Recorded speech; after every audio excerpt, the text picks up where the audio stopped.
உங்களை அன்புடன் வரவேற்பது உங்கள் டிஎஸ்எஸ் ஸ்டுடியோஸ். ஃப்ரெண்ட்ஸ் எல்லாம் சூப்பராக இருப்பீங்கன்னு நினைக்கிறேன். ஒரு இளைஞன் அருமையாக படித்து ஒரு நல்ல வேலைக்கு போனவன், பள்ளிக்கூடத்துலேருந்தே அவனுக்கு கணிதம் நல்லா வரும், புதுசாக யோசித்து சிந்தித்து செய்யக்கூடிய ஒரு நல்ல பையன். இளம் வயதிலேயே வேலை கிடச்சிருச்சு, கை நிறைய சம்பளம், என்ன பண்ணுறதுன்னு தெரியாமல் அப்படியே சுற்றி கித்தி வந்து எல்லா ஆட்டமும் போட்டாச்சு. இப்போ ஒரு வெறுமை வருது.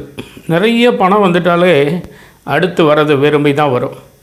ஏன்னா ஏதாவது சம்பாதிக்கலான்னு ஆசைப்படும்போது தான் வேலையை தேட சொல்லும்.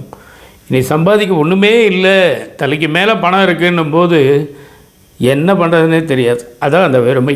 அவர் சாமியார்கிட்ட போகிறான்.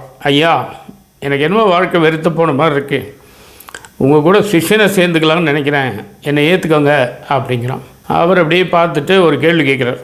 சரி, நீ எதுலையாவது ரொம்ப முழுமையான ஆர்வத்தோடு ஈடுபட்டிருக்கியா இது வரைக்கும்? அந்த மாதிரி ஒன்று இருந்தால் சொல்லு அப்படிங்கிறார். ஒரு விஷயம் ஞாபகம் வருது, நான் சதுரங்கம் விளையாடுவேன், செஸ் அப்படிம்பாங்கள்ல. கணித அறிவு அவனுக்கு ஆரம்பத்திலே இருந்ததுனால தான் அந்த செஸ்ஸில் அவனால் நல்லா விளையாட முடிஞ்சது. சரி, உன்னைய நான் சிஷ்யனை சேர்த்துக்கிறதுக்கு ஒரு சின்ன டெஸ்ட், என்ட்ரன்ஸ் எக்ஸாம், சரியா? அங்கே 12 வருஷமாக தியானத்திலேயே இருக்கிற ஒரு சிஷ்யரை கூப்பிட்றாரு. அந்த சதுரங்க பலகையும் எடுத்துகிட்டு வா, செஸ் விளையாடணும் இப்போ அப்படின்னார். அவர் எடுத்துகிட்டு வர்றார். இப்போ 2 பேரையும் வச்சுட்டு சொல்கிறார், இப்போ நீங்கள் 2 பேரும் இந்த சதுரங்க போட்டியை விளையாட போகிறீங்க. இதில் யார் ஒருவர் தோற்கிறீர்களோ ஒரு பெரிய பட்டாக்கத்தி மேலே ஒன்று வச்சுருக்காரு, இதை எடுத்து நான் அந்த கழுத்தை வெட்டிடுவேன், தோத்தவன் கழுத்தை வெட்டிடுவேன் அப்படிங்கிறார். 2 பேருக்கும் புரிஞ்சிருச்சு. விளையாடலாமா? விளையாடலாம். சரி, ஆரம்பிக்கிறாங்க. அந்த 12 வருஷம் தியானத்தில் இருந்தவர் அமைதியாக ஆடுறார், ஆனால் நல்லா ஆடுறார். இந்த பையன் சுறுசுறுப்பாக வேகமாக நல்லா விளையாடுறான், இவனும் நல்லா விளையாடுறான். 2 பேருமே டஃப் ஃபைட் அப்படின்னு சொல்கிற மாதிரி சரி சமமான பலத்தில் இருக்காங்க.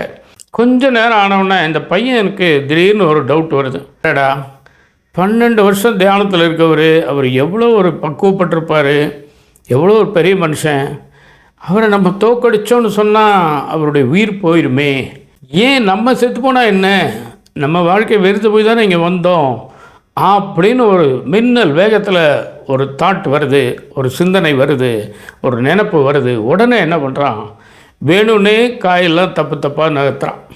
2 பேரும் மறுபடியும் விளையாடிட்டு இருக்காங்க. டஃப்பாக தான் போயிட்டுருக்கு. அந்த சாமியார் ஜெயிக்கிற லெவலுக்கு வராரு. இன்னொரு 4 மூவ் 3 மூவில் அவர் ஜெயிச்சிருவார்.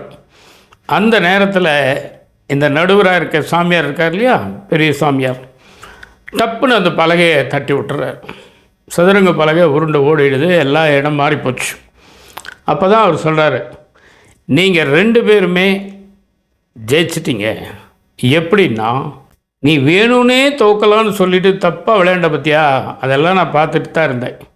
அது மட்டும் இல்லை, உயிர் போனாலும் பரவாயில்ல, அந்த சாமியாருடைய உயிர் போகக்கூடாதுன்னு நீ நினச்ச பற்றியா, அந்த இடத்துல உனக்கு கருணை மனம் இருக்குன்னு தெரியுது. உன்னுடைய கருணையின் உச்சபட்சம்தான் உயிரையே துச்சமாக மதிக்கிற ஒரு நிலைமை. உன்னை நான் சிஷ்யனாக ஏற்றுக்கிறேன் அப்படின்ட்டார். இது ஒரு ஜென் கதை, கருணையை பற்றிய கதை. எனக்கு அதில் ஒரு சின்ன மாற்றம் என்ன அப்படின்னா, கருணை அப்படிங்கிறது யாருக்கு வேணால் எப்போ வேணால் வரலாம், திடீர்னு வரும், இரக்க சிந்தனை திடீர்னு வரும். ஆனால் அந்த பையனுக்கு வந்தது கருணை என்பதை விட பக்குவம் அப்படின்னு நான் நினைக்கிறேன். ஏன்னா பக்குவம் அடைகிறதுக்கு 5-10 நிமிஷத்தில் ஃபாஸ்ட் ஃபுட்டு மாதிரி பக்குவம் அடையவே முடியாது. நிறைய பட்டு அனுபவித்து திருந்தி வருந்தி அழுது ஆர்ப்பாட்டம் பண்ணி உண்மையை உணர்ந்து, அதான் முக்கியம், உண்மையை உணர்ந்து அதுக்கப்புறம் வர்றது தான் பக்குவம். அந்த பையனுக்கு வந்தது கருணை அப்படின்னு அவங்க சொல்லியிருந்தாலும் அதை நம்ம பக்குவம் அப்படின்னு நம்ம எடுத்துக்கலாம். பக்குவம் மனிதனுக்கு நிச்சயமாக தேவையான ஒரு விஷயம். இதாங்க இன்றைக்கி விஷயம். நிச்சயமாக இந்த விஷயம் உங்களுக்கு பிடிச்சிருக்குன்னு நினைக்கிறேன். உங்கள் மேலான கருத்துக்களை எதிர்பார்க்குறேன். அதுவும் எப்படி பக்குவமான கருத்துக்களை எதிர்பார்க்குறேன். மீண்டும் அடுத்த எபிசோடில் சந்திப்போமா? அதுவரை உங்களிடம் விடைபெறுவது உங்கள் அன்பன் டி. சண்முக சுந்தரம், போத்தனூர், கோயம்புத்தூர். நன்றி, வணக்கம்.